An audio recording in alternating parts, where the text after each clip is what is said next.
The evening air hung heavy with tension as Sarah Matthews' weathered hands trembled around her coffee cup at Joe's downtown diner. At 72, she'd seen plenty in her life, but nothing quite like the scene unfolding before her.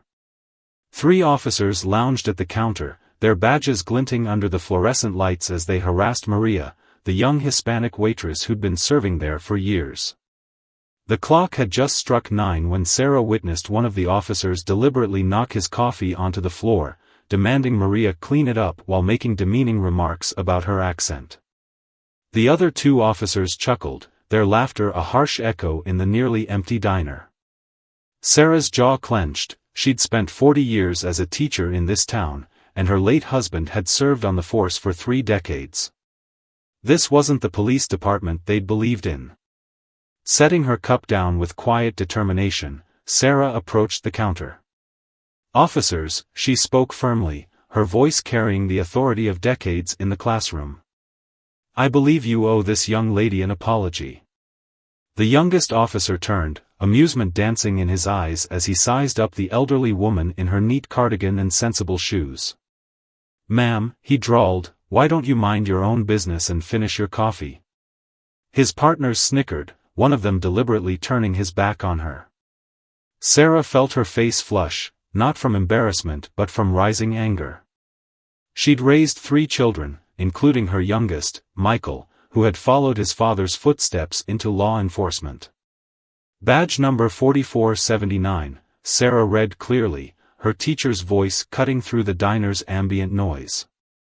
"I'll be sure to remember that, Officer Davidson." The smirk faltered slightly on the young officer's face. "And yours too, Officers Murray and Phillips." Badges 4482 and 4501. Officer Davidson stood up, using his height to tower over Sarah. "Are you threatening us, Grandma?" The word dripped with condescension. "Because that wouldn't be very wise, would it?" The diner had gone completely silent, save for the quiet hum of the refrigeration unit behind the counter. Sarah pulled out her phone, her arthritis-stiffened fingers moving with deliberate purpose. "I'm calling my son," she said calmly. "I think he'd be very interested in how his officers are conducting themselves this evening." "Your son?" Davidson laughed, but there was an edge of uncertainty in his voice now. "And who might that be?" "Police Commissioner Michael Matthews," Sarah replied, her finger hovering over the call button. "Though you probably know him better as the man who signed your acceptance letters to the force 6 months ago." The color drained from Davidson's face so quickly it was almost comical. Murray and Phillips straightened up at the counter, their previous amusement evaporating like morning dew under a harsh sun. The diner's other patrons had gone still, witnesses to a moment that would soon become local legend. Sarah continued dialing, maintaining eye contact with Davidson as the phone began to ring. The young officer's Adam's apple bobbed as he swallowed hard. "Mrs. Matthews," he started, his voice cracking slightly. "I don't think that's Nises Dash." "Michael?" Sarah's voice carried clearly in the silent diner. "Yes, I'm at Joe's downtown diner. I think you need to come down here. There's something you should see." She paused, listening. "Yes, it involves Officers Davidson, Murray, and Phillips." "No, I'm fine, but we need to have a serious discussion about the department's conduct standards." The next 30 minutes unfolded like a carefully choreographed dance of karma. Commissioner Matthews arrived with his deputy, his imposing figure filling the diner's doorway. The 3 officers stood at attention, their earlier bravado replaced by rigid professionalism. Sarah watched as her son's face darkened while Maria, still shaking slightly, recounted the evening's events. What happened next would spark a chain of events that would shake the department to its core. Commissioner Matthews didn't just discipline the officers, he launched a full investigation into their conduct history. It would soon reveal a pattern of harassment that had gone unreported due to victims' fears of retaliation. The story could have ended there, with 3 officers facing suspension and a grateful waitress, but it didn't. Sarah's stand that night opened a floodgate. Other victims came forward, sharing similar stories of intimidation and abuse of power. The local paper ran an exposé, featuring Sarah's photograph on the front page, the elderly teacher who stood up to badge-wearing bullies. Commissioner Matthews faced his own challenges in the aftermath. Some accused him of being too harsh, of throwing his officers under the bus to protect his mother's reputation. Others praised his swift action as a sign of real leadership. The department split into factions, with older officers backing the commissioner's reforms while others resisted change. As the story spread through social media and local news, Sarah became an unlikely symbol of civilian oversight. Her former students, now parents and grandparents themselves, shared their own stories of her standing up to bullies in the classroom. The hashtag #BeLikeSarah trended locally, accompanied by stories of ordinary citizens standing up to abuse of power. The diner became a symbol too. Joe, the owner, hung a plaque where Sarah had stood that night. It read simply, "Courage is contagious." Maria kept working there, now treated with respect by every officer who entered. The three officers were never seen in the diner again, their careers forever marked by the night they underestimated a grandmother with principles. Sarah didn't ask for any of this attention. She continued her quiet life, having Sunday dinners with Michael and his family, volunteering at the library, and yes, drinking her evening coffee at Joe's. But something had changed in the town.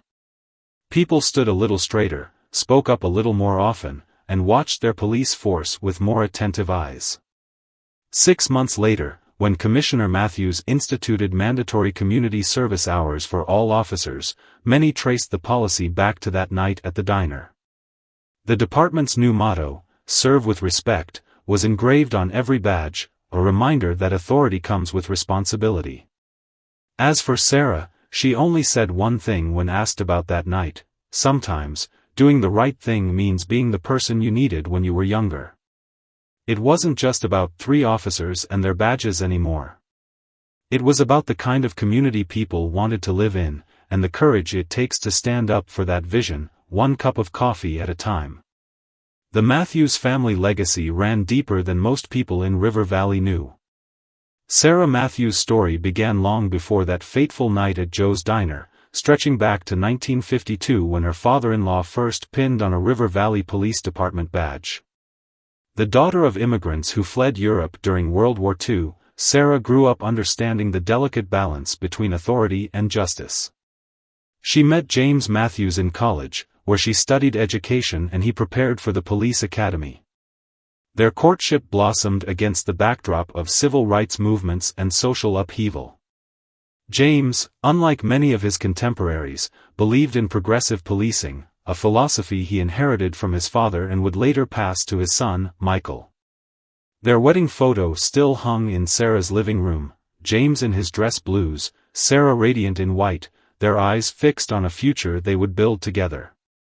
But the photograph didn't capture the whispered conversations late at night about the challenges James faced on the force, the corrupt officers he encountered, or the changes he fought to implement. Throughout their marriage, Sarah watched James navigate the complex world of law enforcement. She bandaged his wounds, both physical and emotional, after difficult shifts.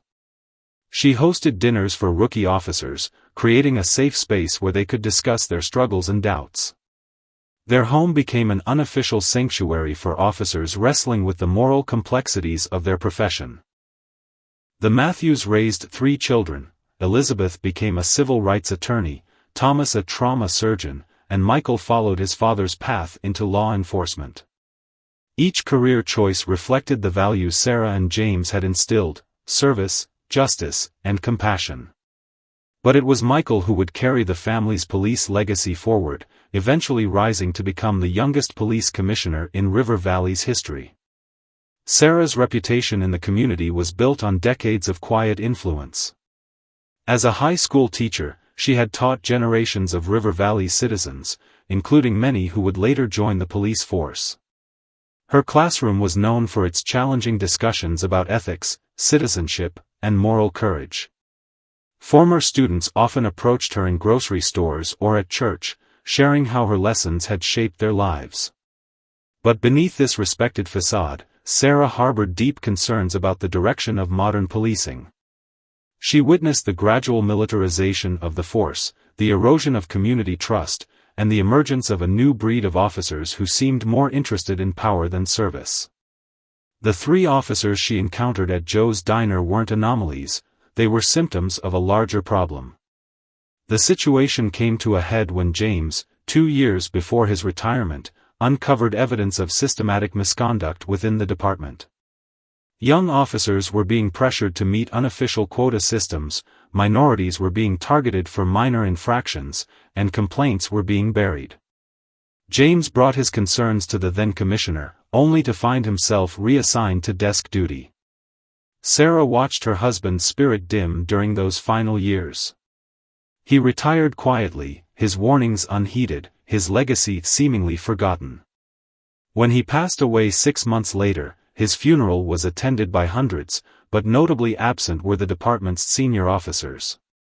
Michael, then a detective, took his father's death hard, promising to honor his principles when he eventually took command.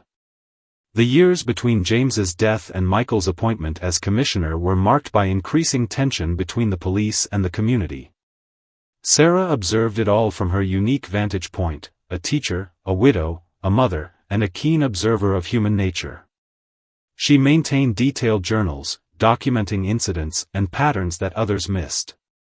These journals would later become crucial evidence in the department's transformation, but at the time, they were simply one woman's attempt to make sense of changing times.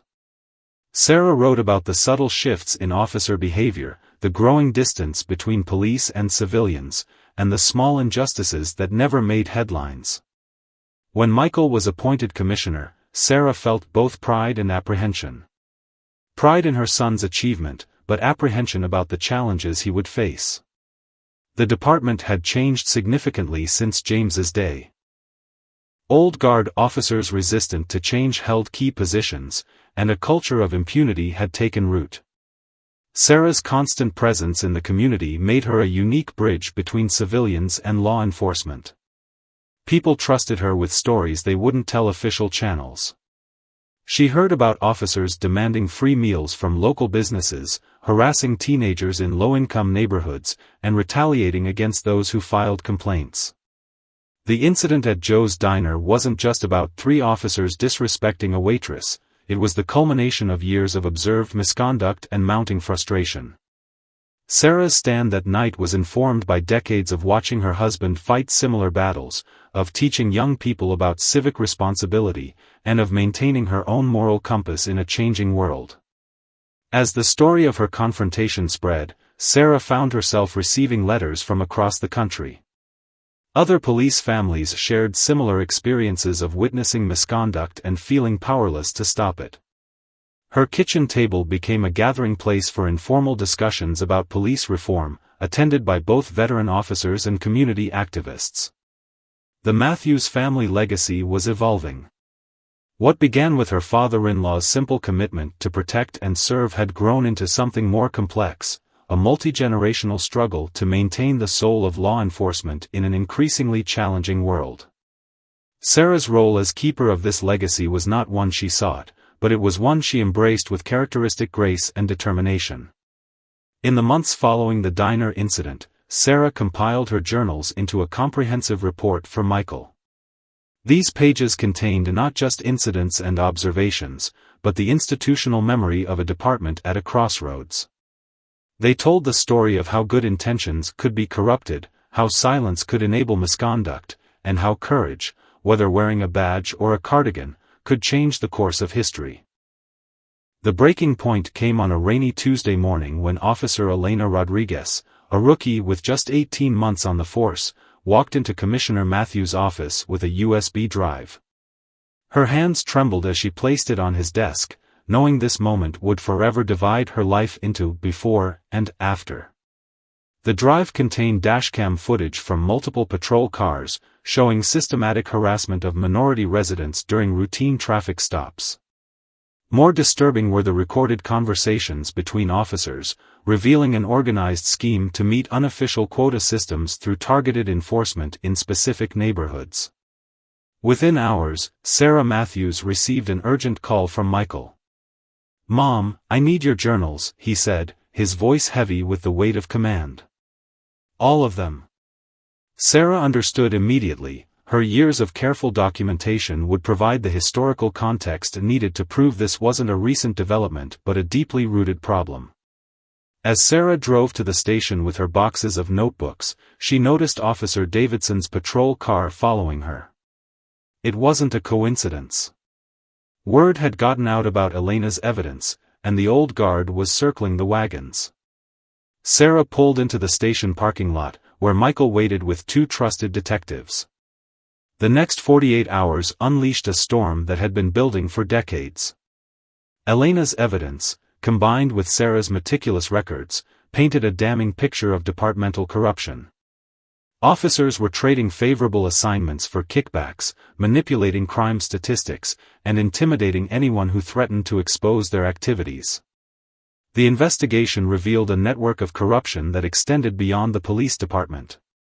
Local business owners admitted to providing free services in exchange for protection. Municipal employees confessed to altering records. Even some judicial officials were implicated in dismissing legitimate complaints against favored officers. Sarah watched as her son aged years in days, facing the impossible task of cleaning house while maintaining essential police services. The department split into three factions: those supporting reform, those actively resisting it, and a frightened middle group waiting to see which side would prevail. Elena Rodriguez became a target. Her car was vandalized, dead animals appeared on her doorstep, and anonymous threats filled her mailbox. Sarah, remembering how similar tactics had broken her husband's spirit years ago, invited Elena to stay in her guest room. The young officer's presence reminded Sarah of her own daughter's determination to fight injustice through the legal system. The crisis peaked when someone leaked personnel files of officers cooperating with the investigation. The files appeared on a local blog, along with insinuations about their personal lives and families. Michael recognized the tactic. It was the same one used against his father years ago. But times had changed, and social media turned the leak into a weapon against its creators. Sarah's former students, now scattered across the country in various professions, mobilized online. They shared stories of her teaching them about moral courage, creating a counter-narrative to the leaked files. #Integrity Matters began trending locally, with citizens posting their own experiences of police misconduct and calling for reform. The town council called an emergency session. Sarah sat in the packed chamber, watching Michael present his evidence. She noticed Elena in the back, still nervous but standing straighter now, supported by a growing network of officers who shared her vision of ethical policing. The council chamber erupted when Michael revealed surveillance footage of senior officers accepting envelopes from known drug dealers. Several council members turned pale, recognizing their own complicity in the system they'd allowed to flourish. The vote to authorize a complete departmental investigation was unanimous. State authorities were called in to manage the transition. Nearly a third of the force was placed on administrative leave pending investigation. Michael worked 18-hour days, rebuilding his department while maintaining essential services. Sarah's kitchen became an unofficial command center, where trusted officers and community leaders gathered to plan the way forward. The resistance didn't go quietly. Anonymous letters threatened to reveal dirt on the Matthews family. Sarah's car was keyed, her mailbox smashed. But for every act of intimidation, there was a stronger show of community support. Her former students organized a neighborhood watch. Local businesses displayed "We Stand with Sarah" signs. The diner where it all started became a symbol of resistance to corruption. Elena Rodriguez was promoted to lead a new internal affairs division, tasked with preventing the recurrence of systematic abuse. Her first act was to establish an anonymous reporting system that protected whistleblowers while ensuring legitimate complaints were investigated. Sarah's journals became required reading for new recruits, teaching them the importance of moral courage in law enforcement. As summer turned to fall, the department's transformation continued. Michael implemented mandatory body cameras, community oversight panels, and regular ethics training. The old guard's power structure crumbled as evidence of their misconduct became public. Some resigned, others faced criminal charges, and a few sought plea deals in exchange for testimony. Sarah kept teaching, but now her classroom extended beyond school walls. She spoke at police academies about the importance of ethical policing, sharing her family's story as a cautionary tale and a beacon of hope. Her message was simple but powerful: true authority comes from moral character, not a badge. The breaking point had become a turning point. River Valley's police department was becoming a model for reform, studied by other cities facing similar challenges. But the cost had been high, careers ended, friendships destroyed, and the thin blue line redrawn to separate those who served from those who exploited their power. Through it all, Sarah kept writing in her journals, documenting this new chapter in her family's legacy of service. She recorded not just the facts, but the human stories, of officers finding their moral compass, of citizens learning to trust again, and of a community healing its wounds through honest conversation and shared purpose. The scope of corruption within the River Valley Police Department proved far deeper than anyone initially suspected. As Commissioner Michael Matthews delved into decades of records, a complex web of misconduct emerged that touched every level of local government. The investigation revealed a sophisticated system of payoffs, cover-ups, and intimidation that had become deeply embedded in the department's culture. The breakthrough came when forensic accountants discovered a pattern of suspicious transactions linked to several high-ranking officers. Money traced through shell companies led to offshore accounts, revealing connections to local drug trafficking operations. Even more disturbing were the links to human trafficking rings that had operated with impunity under the protection of corrupt officers. Sarah Matthews found herself at the center of an expanding storm. Her detailed journals, spanning decades, provided crucial context for understanding how the corruption had evolved. Entries dating back to her husband James's time on the force outlined early warning signs that had gone unheeded. Names mentioned in passing in her older journals matched perfectly with current suspects, showing how junior officers who'd once expressed concerns about corruption had either been silenced or co-opted into the system. The investigation took an unexpected turn when Officer Elena Rodriguez discovered a series of encrypted files on the department's servers. These files, hidden in plain sight as routine maintenance logs, contain detailed records of illegal operations dating back 15 years. The encryption key came from an unlikely source, a retiring janitor who had witnessed countless late-night meetings and kept his own set of records. As the evidence mounted, the human cost became clear. Families torn apart by false arrests, careers destroyed by planted evidence, lives ruined by systematic abuse of power. Sarah started a support group for victims, meeting weekly in the church basement. Their stories painted a picture of a city held hostage by those sworn to protect it. The pressure on Michael increased exponentially. Death threats became routine, forcing him to send his wife and children to stay with relatives out of state. Sarah refused to leave, converting her home into a command center for the reform effort. Her dining room table, where she had once helped students with their homework, now held evidence boxes and case files. The investigation reached a critical point when former Officer Davidson, facing multiple indictments, agreed to testify. His confession, recorded over 3 days, implicated dozens of current and former officers in crimes ranging from extortion to murder.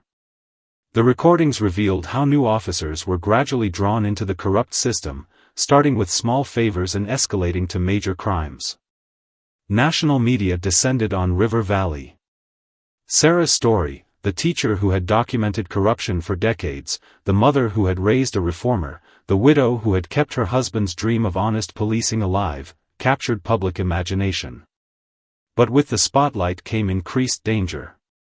Attempts to discredit the Matthews family intensified, with anonymous sources spreading vicious rumors about Sarah's past and Michael's motivations. The department's old guard made one final attempt to maintain control. They orchestrated a massive data leak, releasing personal information about officers cooperating with the investigation. But their plan backfired when cybersecurity experts traced the leak back to its source, adding computer crimes to the growing list of charges. The turning point came during a televised city council meeting. Sarah, speaking publicly for the first time since the investigation began, read excerpts from her journals spanning 30 years. Her calm recitation of dates, names, and incidents left no doubt about the systematic nature of the corruption. The council chamber fell silent as she described how her husband had tried to fight the same battles years before, only to be crushed by the very system he served. Federal authorities, initially reluctant to intervene, could no longer ignore the scope of the scandal. A joint task force was established, combining resources from the FBI, DEA, and state police. Michael worked closely with federal prosecutors, ensuring that the cases they built were airtight. The human toll continued to mount. Elena Rodriguez survived an attempted shooting, the bullet missing her by inches as she left the station one night.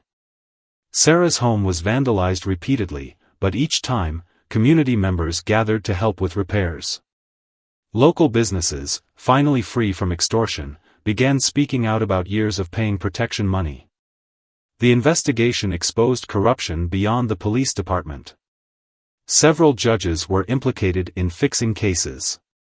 City officials were charged with accepting bribes. Even some local journalists were found to have suppressed stories in exchange for favors. The web of corruption had touched every aspect of city life. As arrests mounted, Michael faced the challenge of rebuilding the department almost from scratch. Sarah's former students, now professionals in various fields, volunteered their expertise.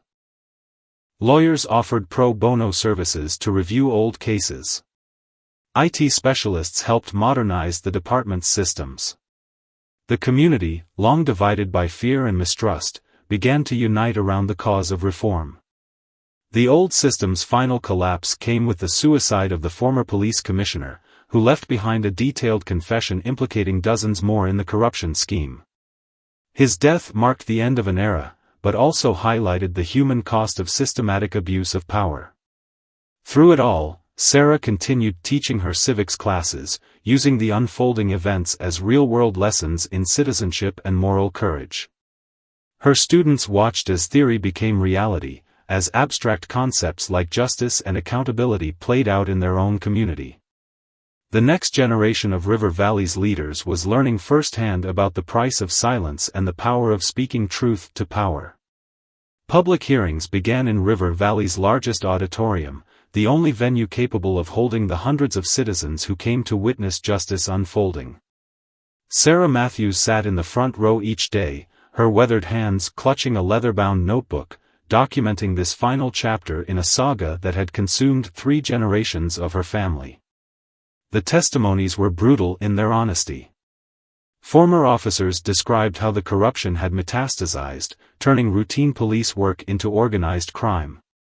Victims spoke of lives destroyed by false arrests, businesses ruined by protection rackets, and families torn apart by systemic abuse. Each story added another piece to a puzzle that revealed the full picture of departmental corruption. Elena Rodriguez's testimony proved particularly powerful. She described her journey from idealistic rookie to whistleblower, detailing the subtle ways young officers were groomed for corruption. Her voice trembled but remained firm as she recounted death threats, surveillance, and intimidation tactics used against her. When asked why she didn't stay silent, she glanced at Sarah and quoted from one of her old teaching lessons, "Courage isn't the absence of fear, it's the decision that something else is more important." The hearings exposed the intricate network of corruption that had ensnared River Valley.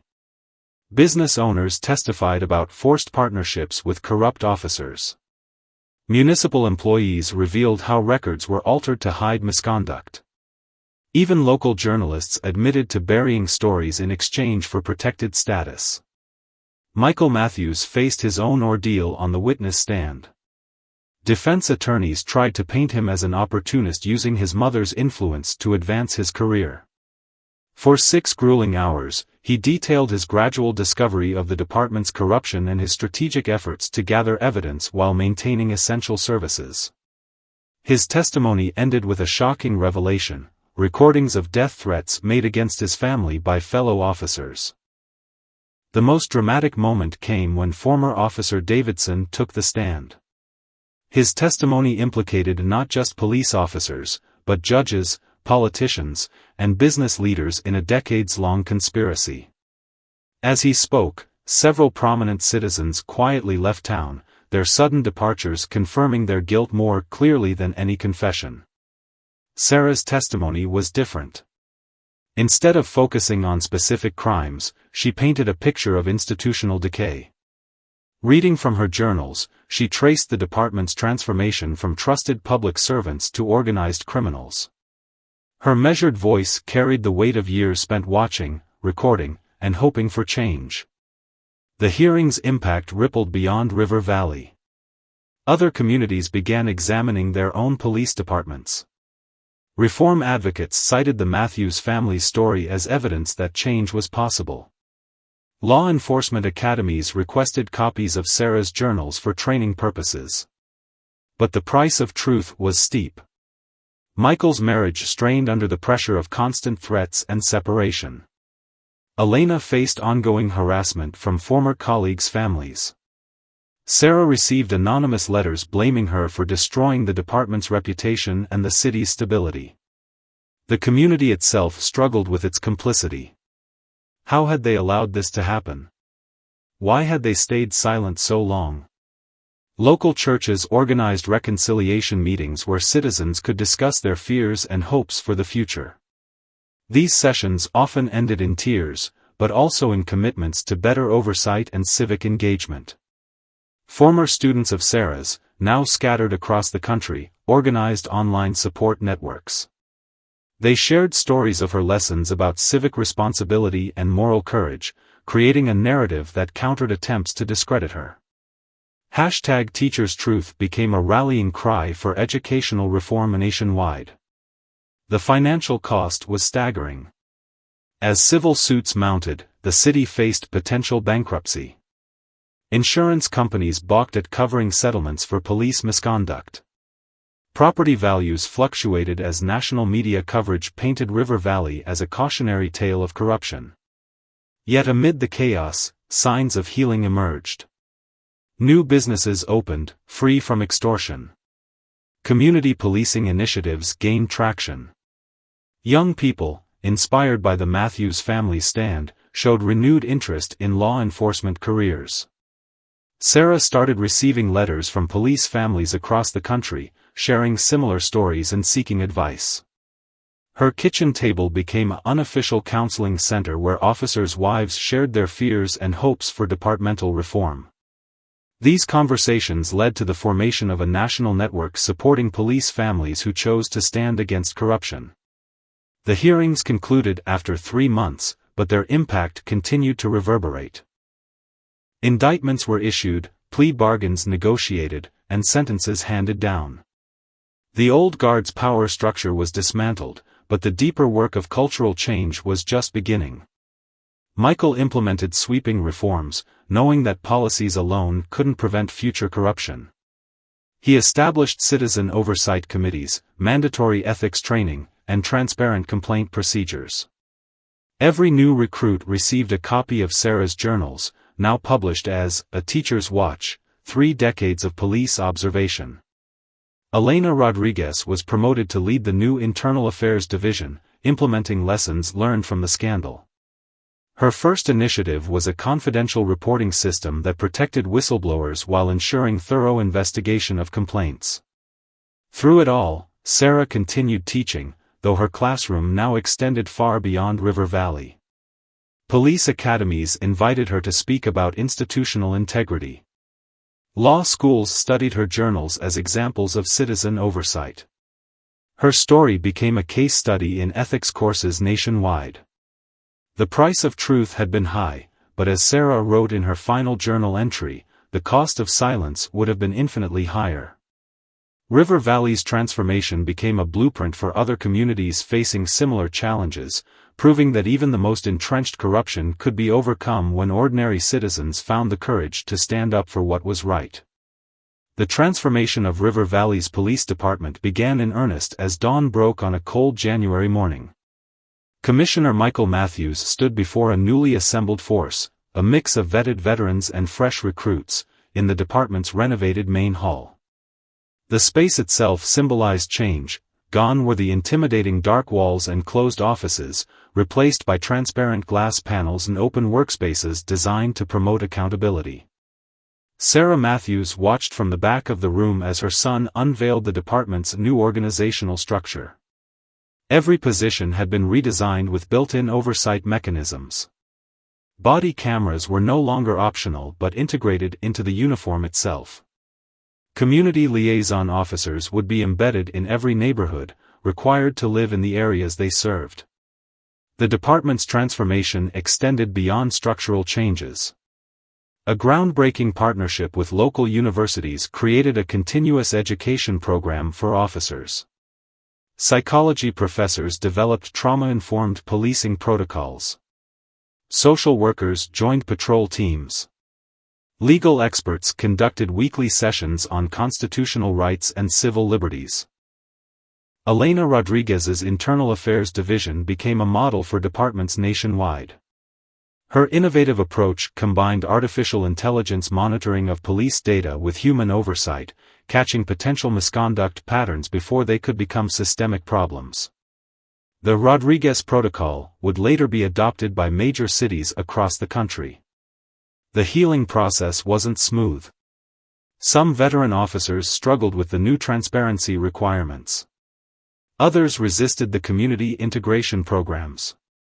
But as months passed, a new departmental culture emerged. Officers began reporting potential misconduct voluntarily, understanding that prevention was better than prosecution. Sarah's role evolved too. Her home became a sort of informal community center where citizens and officers could meet on neutral ground. These gatherings, which started as tense confrontations, gradually transformed into productive discussions about community needs and police responses. Local businesses donated food, making these meetings into community potlucks that broke down barriers over shared meals. The most significant change came in how the department handled complaints. Every accusation of misconduct was now investigated by a mixed team of internal affairs officers and civilian observers. Body camera footage was made available to oversight committees. Officers involved in controversial incidents were required to meet with community representatives. Michael implemented a revolutionary recruitment program. Instead of traditional police academy graduates, the department began actively recruiting social workers, teachers, and community organizers. The training program was completely redesigned, emphasizing de-escalation techniques, cultural competency, and mental health intervention. The River Valley model gained national attention. Police chiefs from across the country visited to study the reforms. Sarah's journals were published as a training manual, used in police academies nationwide. Elena became a sought-after speaker at law enforcement conferences, sharing her experiences in transforming police culture. Local crime rates dropped significantly as community trust increased. Citizens began reporting crimes more frequently, knowing their concerns would be taken seriously. The department's solve rate improved as witnesses became more willing to cooperate with investigations. The financial impact was substantial. Insurance premiums for the department decreased due to fewer misconduct claims. Civil forfeitures were replaced by community investment programs. Officers' salaries were increased, but tied to continuing education and community service requirements. Sarah's former students, now in positions of influence throughout the city, became key allies in maintaining the reforms. They organized community oversight committees, developed youth outreach programs, and created scholarships for minority candidates interested in law enforcement careers. The department's physical transformation reflected its philosophical changes. The imposing fortress-like station was renovated into a community center, with spaces for public meetings, youth programs, and social services. Officers' desks were positioned in open areas, visible to the public they served. Technology played a crucial role in the new transparency. All department data, except active investigations, was made public through an online portal. Citizens could track complaint investigations, review police activity in their neighborhoods, and access body camera footage through a user-friendly interface. The most touching moment came during the department's first community graduation ceremony. New officers received their badges not from superiors, but from community members they would serve. Sarah, invited to speak, watched as her vision of ethical policing became reality in the faces of these diverse, committed young officers. Regular town halls became a cornerstone of police-community relations. These weren't just formal meetings but community celebrations where officers and citizens could interact informally. Children played alongside officers in community parks, breaking down generations of learned fear and distrust. Michael's leadership style set a new standard. He regularly patrolled with officers, attended community events, and made himself available to citizens. His open-door policy extended to critics, whom he engaged in constructive dialogue rather than defensive arguments. The department's motto changed from "to protect and serve" to "together we serve," reflecting the new partnership between police and community. Officers began volunteering in local schools, coaching sports teams, and participating in neighborhood improvement projects. Sarah's final contribution was establishing the Matthews Institute for Police Ethics, funded by her teaching pension and community donations. The institute would ensure that the reforms outlived their creators, training future generations of officers in ethical policing practices. As River Valley approached the first anniversary of its transformed police department, Sarah sat in her favorite diner booth, writing in her journal. The same booth where everything had started. Looking up, she saw officers chatting amicably with citizens, laughing with the waitstaff, and embodying the change she had always believed possible. The legacy of 3 generations of Matthews family service had culminated in a model of policing that put community first.